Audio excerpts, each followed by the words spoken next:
We'll send it back out now to Storm Team 4-4 meteorologist Gunnar Consol. He's tracking what that storm is doing as we speak. Gunnar, what can you tell us?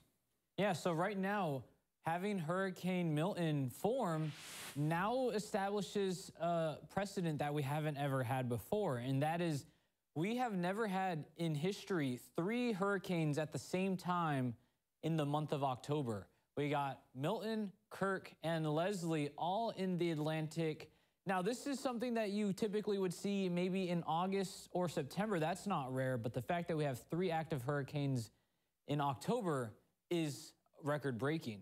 Another thing is Kirk will be the 3rd storm in history to actually head off and impact Europe for the 3rd time in history. But let's talk a little about Milton, because this is obviously going to be impacting an area that is already storm worn out. I know I have folks, my dad even sent me video of neighborhoods throughout my hometown of Homosassa of homes and communities, neighborhoods with stuff, basically their entire first floor on the curb, damaged from storm surge.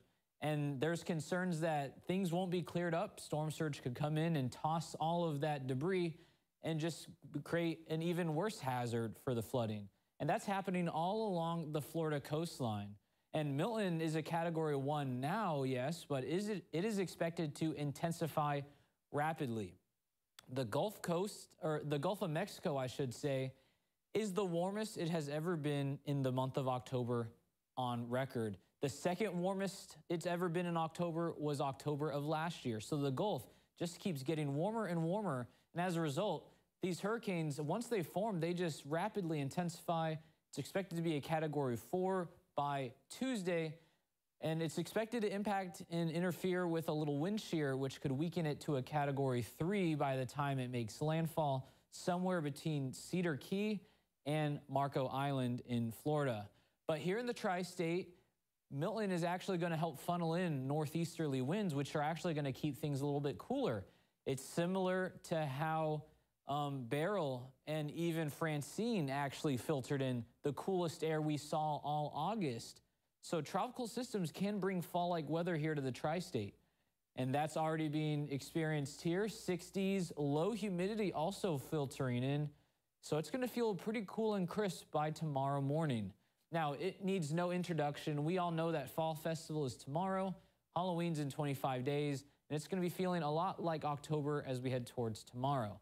Let's just look at our hour by hour. In the early morning, those kids definitely going to need a light jacket. It's going to be chilly out there. Now, you don't really need to worry about having a t-shirt underneath, because they still could wear a t-shirt during the day, not really needing to shed layers. It's really only going to feel warm if you're outside in the sun and doing anything more strenuous than standing outside. So if you're doing a little walk, you should be fine, but it'll still be chilly. If you plan on spending some time at Fall Fest in the evening, it's going to be chilly tomorrow night. And then we have even more 40s in the forecast as we head towards the middle of the week.